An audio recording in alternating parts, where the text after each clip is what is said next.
14 জুলাই 2024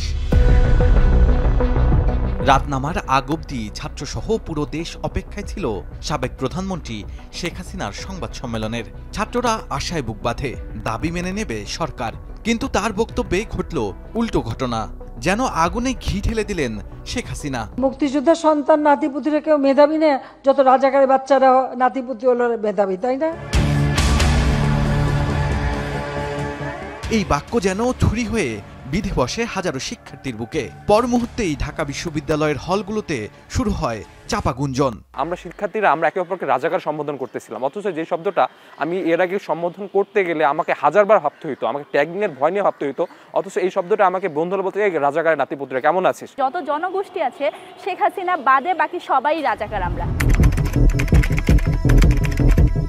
রাত 10টা, হলগুলো তখন বিদ্যুৎহীন। দিনভর আন্দোলনে উত্তাপ ঢাকার বাতাসে একটা চাপা যন্ত্রণা। এর মধ্যে হঠাৎ অন্ধকার ভেদ করে বিজয় ৭১ হলে গর্জে ওঠে স্লোগান।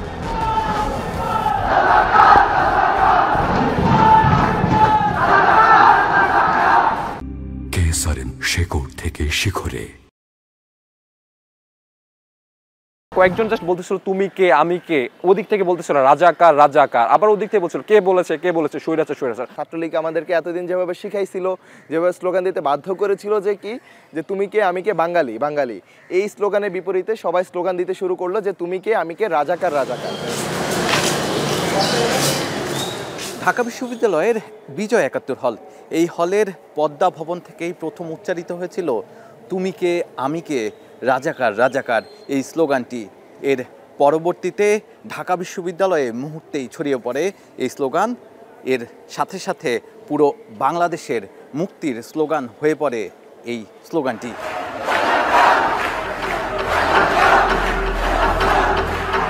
ধীরে ধীরে হল থেকে বেরিয়ে আসে শিক্ষার্থীরা। মিছিলের বহর গড়ে ইতিহাসের দিকে ধাবিত হয় এক অদম্য যাত্রা। মেয়েদের হলেও পৌঁছে যায় স্লোগানের ধ্বনি। থালাবাটির শব্দে জেগে ওঠে নীরব রাত।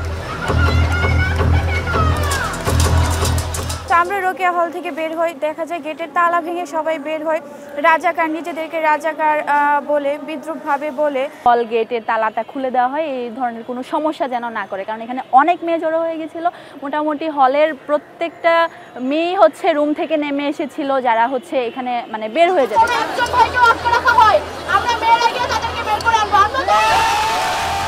সেই রাতে সাহসী নারীরা হয়ে ওঠে আন্দোলনের প্রতীক। তাদের অপ্রতিরোধ্য সাহস ক্রমেই ছড়িয়ে পড়ে পুরো বিশ্ববিদ্যালয় ক্যাম্পাসে। ফেটে পড়ে দেশের অন্যান্য পাবলিক ও বেসরকারি বিশ্ববিদ্যালয়ের শিক্ষার্থীরাও।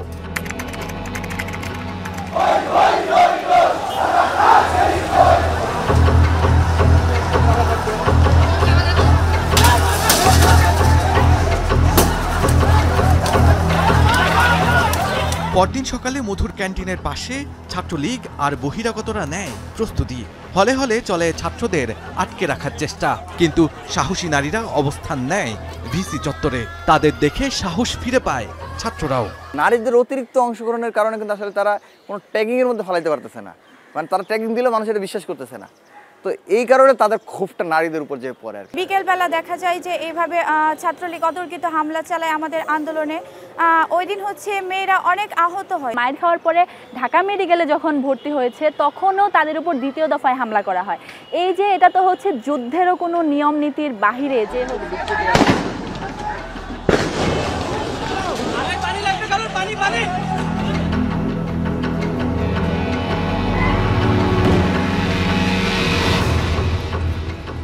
ভিডিও ছড়িয়ে পড়ে সামাজিক যোগাযোগ মাধ্যমে।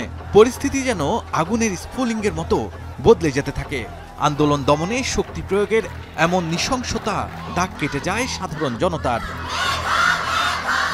এরপর এই আন্দোলন কেবল শিক্ষার্থীদের নয়, যোগ দেন অভিভাবক, শিক্ষক, শিল্পী, পেশাজীবী, শ্রমিক, দিনমজুর সহ সর্বস্তরের মানুষ।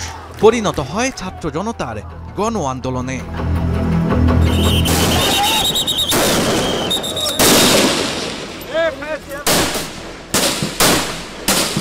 এরপর ঝরে পড়ে তাজা প্রাণ।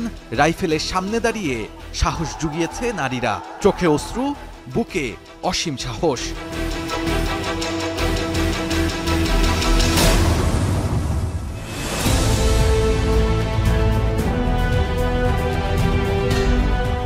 বুলেট আর রক্তস্রোতে ভেসে আসে আন্দোলনের ৩৬তম দিন, সেই মাহেন্দ্রক্ষণ, ঐতিহাসিক ৫ আগস্টের শুনশান সকাল।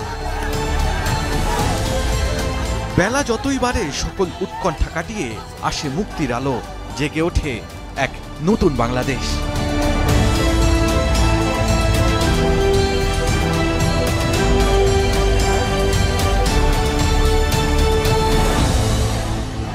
শাহাদাত অভ্র, এখন ঢাকা।